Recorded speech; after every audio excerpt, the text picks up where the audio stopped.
ما در این سال نو نظرتون درباره این جنگ چیه و فکر میکنید این جنگ تا کی ادامه داشته باشه؟ ما در خصوص این جنگ به طوری که از اخبار آمریکا شنیدیم، دیشب اخبار آمریکا اظهار داشت که بنی اسد با رجایی توافق کردند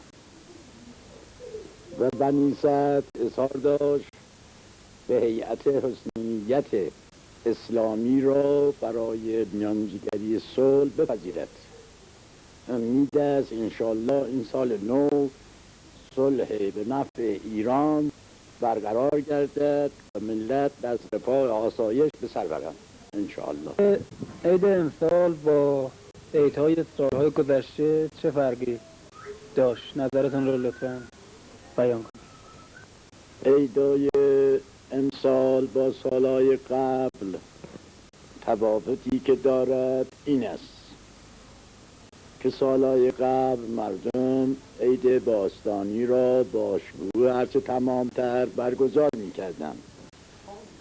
امسال به خاطر جنگ تحمیلی که در ایران اتفاق افتاد مردم کشته زیاد دادند و عزادار بودند، ولی با همه اینها جشن باستانی را محترم و با شکوه هرچه تمامتر برگزار کردند. امید است که این جشن همیشه برقرار بماند انشاءالله.